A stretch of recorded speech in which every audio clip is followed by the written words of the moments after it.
नमस्कार दोस्तों, स्वागत है आप सभी का डिफेंस स्कोप पर, जहां हम बात करते हैं भारत के मिलिट्री अचीवमेंट्स, डिफेंस अपडेट्स और स्ट्रेटेजिक पार्टनरशिप के बारे में। तो चलिए शुरू करते हैं बिना किसी देरी के। दोस्तों, आज की पहली खबर एक ऐसे ब्रेक थ्रू के बारे में है जो भारत के डिफेंस और मिसाइल टेक्नोलॉजी के लिए एक नए दौर की शुरुआत है। हैदराबाद के DRDL, जो कि DRDO का एक प्रमुख लैब है, उसने एक long duration supersonic combustion ramjet या स्क्रैमजेट पावर्ड हाइपरसोनिक टेक्नोलॉजी का सफलतापूर्वक ग्राउंड टेस्ट किया है। ये ग्राउंड टेस्ट 120 सेकंड तक चला और ये पहली बार है कि इंडिया में active cooled scramjet combustor ground test का डेमोन्स्ट्रेशन किया गया है। हाइपरसोनिक मिसाइल की बात करें तो ये ऐसी एडवांस्ड वेपनरी है जो मैक 5 से ज़्यादा की स्पीड यानी साउंड की स्पीड से 5 गुना या 5400 किलोमीटर पर आवर से अधिक की स्पीड पर सफ़र करती है। इस टेक्नोलॉजी की खासियत यह है कि ये एग्जिस्टिंग एयर डिफेंस सिस्टम्स को इजीली बाईपास कर सकती है और रैपिड और हाई इम्पैक्ट स्ट्राइक्स डिलीवर करने की कैपेबिलिटी रखती है। स्क्रैमजेट इंजन्स, जो एयर ब्रीदिंग इंजन्स हैं, इसका कोर है और ये बिना किसी मूविंग पार्ट्स के सुपरसोनिक स्पीड पर कंबस्शन को सस्टेन कर सकती है। DRDL के स्क्रैमजेट कंबस्टर टेस्ट के दौरान इग्निशन और स्टेबल कंबस्शन को सफलता से डेमोन्स्ट्रेशन किया गया। ये स्क्रैमजेट इंजन का इग्निशन एक तूफान में दिए को जलाए रखने जैसा होता है और DRDL ने एक innovative flame stabilisation technique develop की जो एयर स्पीड 1.5 किलोमीटर पर सेकंड से ज़्यादा होने के बावजूद फ्लेम को सस्टेन कर सकती है। ये technique advance computational fluid dynamics simulation tools का यूज़ करके डिजाइन की गई है और ये सभी अचीवमेंट्स एक इंडिजिनस डेवलपमेंट पर आधारित है। DRDL और इंडस्ट्री के साथ मिलकर इंडिया ने अपना पहला एंडोथर्मिक स्क्रैमजेट फ्यूल डेवलप किया है जो कूलिंग और इग्निशन में मदद करता है। इसके अलावा एक एडवांस्ड थर्मल बैरियर कोटिंग भी डेवलप की गई है जो एक्सट्रीम टेम्परेचर्स को विदस्टैंड कर सकती है और स्क्रैमजेट इंजन्स की परफॉर्मेंस और ड्यूरेबिलिटी को एनहांस करती है। इसी के साथ ही रक्षा मंत्री राजनाथ सिंह ने DRDO को इस सफलता के लिए बधाई दी है और कहा है कि ये नेक्स्ट जनरेशन हाइपरसोनिक मिसाइल्स के विकास की दिशा में एक महत्वपूर्ण माइलस्टोन है। DRDO के चेयरमैन डॉक्टर समीर वी कमत ने भी DRDL टीम को स्टेबल कंबस्शन, एनहांस्ड परफॉर्मेंस और एडवांस्ड थर्मल मैनेजमेंट डेमोन्स्ट्रेशन करने के लिए शुभकामनाएं दी हैं। तो आप क्या कहेंगे इस खबर के बारे में कमेंट सेक्शन में जरूर बताइए। दोस्तों, दूसरी खबर लेकर आई है एक ऐसी इनोवेशन की बात जो UCAV की दुनिया में एक नई मिसाल बन सकता है। Bangalore based aerospace company Q alpha aerospace ने अपने ground breaking RH-150 air breathing variable range multi role agile hypersonic swarm UCAV का स्केल डाउन मॉडल अनवील करने की तैयारी कर ली है। ये पहली बार एरो इंडिया 2025 में बेंगलोर में दिखाया जाएगा। ये एक ऐसा प्लेटफॉर्म है जो रिकॉनेसेंस, स्ट्राइक और सपोर्ट रोल्स के लिए डिजाइन किया गया है। इसका हाइपरसोनिक प्रपल्जन सिस्टम इसे मैक 10 की स्पीड तक ले जाता है जो लगभग 12,000 किलोमीटर पर आवर की गति है।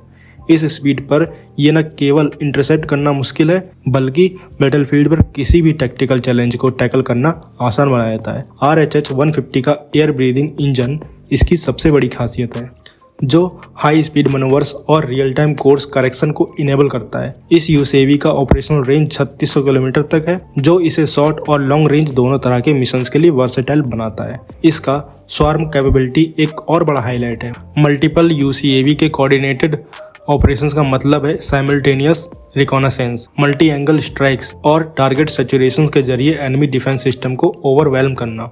साथ ही एडवांस्ड AI सिस्टम्स इस व्हीकल को रियल टाइम इंटेलिजेंस और डिसीजन मेकिंग की शक्ति देते हैं जो बैटलफील्ड पर एक एज प्रोवाइड करता है। स्टील्थ टेक्नोलॉजी और मॉड्यूलरिटी के साथ RH-150 का डिजाइन इसे एयर, लैंड और सी प्लेटफॉर्म से लॉन्च करने की एबिलिटी देता है और Q अल्फा एरोस्पेस ने इस मॉडल में AI और डिजिटल ट्विन टेक्नोलॉजी का भी इस्तेमाल किया है।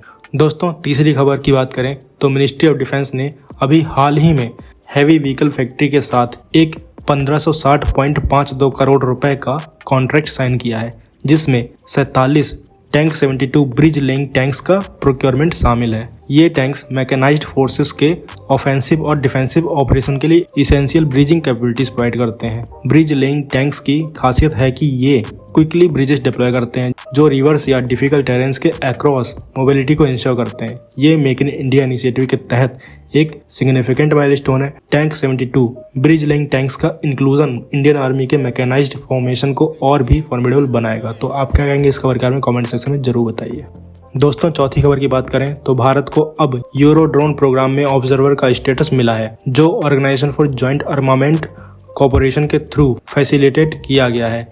ये एक बड़े अहम कदम का संकेत है जो भारत और यूरोप के एडवांस डिफेंस टेक्नोलॉजी प्रोजेक्ट के साथ कोलैबोरेशन के रास्ते खोलता है। यूरोड्रोन या European medium altitude long endurance remotely piloted aircraft system ये एक एम्बिशियस प्रोजेक्ट है जिसमें एयरबस, लियोनार्डो और डसॉल्ट एविएशन जैसे बड़े इंडस्ट्रियल प्लेयर्स शामिल हैं। ये प्रोजेक्ट्स एडवांस्ड यूएवी डेवलप करने का है जो सर्विलांस और रिकॉनेसेंस जैसे क्रिटिकल मिशंस के लिए डिजाइन किया गया है।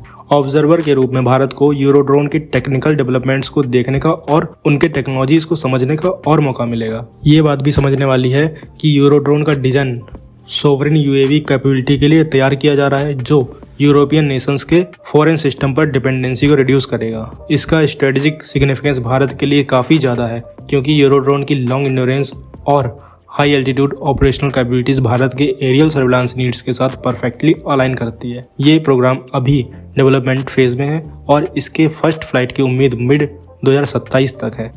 अगर भारत इस कोलैबोरेशन को आगे बढ़ाता है तो टेक्नोलॉजी ट्रांसफर, को डेवलपमेंट और को प्रोडक्शन एग्रीमेंट्स के नए चैप्टर लिखे जा सकते हैं। अगली खबर की बात करें तो रिपोर्ट्स के अनुसार यूएस प्रेसिडेंट डोनाल्ड ट्रंप ने भारत को नाटो के मेंबर कंट्रीज के लिए बराबर स्टेटस देने पर विचार किया था, जिसका मतलब है कि भारत अब top tier American military hardware को ज़्यादा आसानी से एक्सेस कर सकता है। डिफेंस एनालिस्ट के मुताबिक अगर ये पॉलिसी लागू होती तो भारत को उन स्ट्रिंजेंट स्क्रूटनी और लाइसेंसिंग डिले से छुटकारा मिलता जो पहले अमेरिकन वेपन्स प्रिकर करने में होती थी।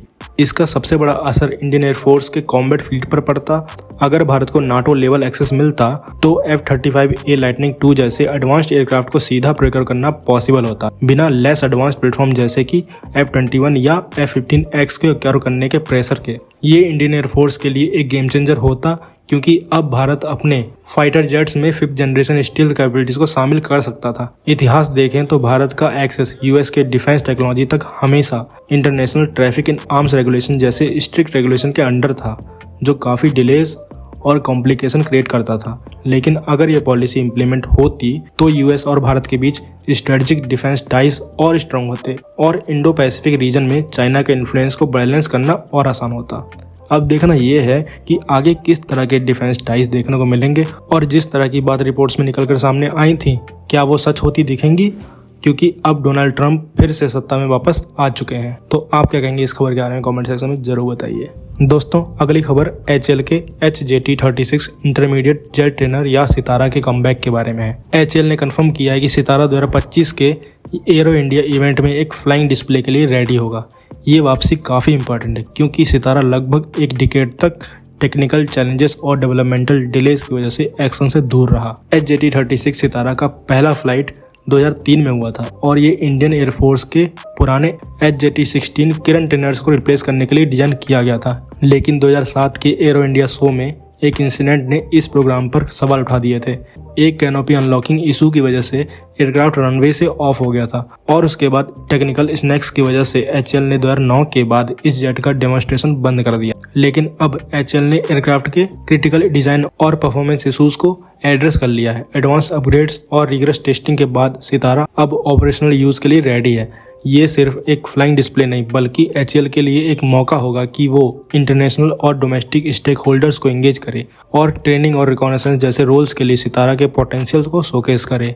तो आप क्या कहेंगे इस कमबैक के बारे में कमेंट सेक्शन में जरूर बताइए। तो दोस्तों ये थी आज की डिटेल्ड अपडेट्स हमारे भारत के डिफेंस और इंटरनेशनल स्ट्रेटजीज के बारे में। अगर आपको ये वीडियो इन्फॉर्मेटिव लगा हो तो लाइक करें, शेयर करें और चैनल को सब्सक्राइब करना ना भूलें। आपका सपोर्ट हमें और बेहतर कंटेंट बनाने के लिए मोटिवेट करता है। मिलते हैं नेक्स्ट वीडियो में। थैंक्स फॉर वॉचिंग एंड जय हिंद, जय भारत।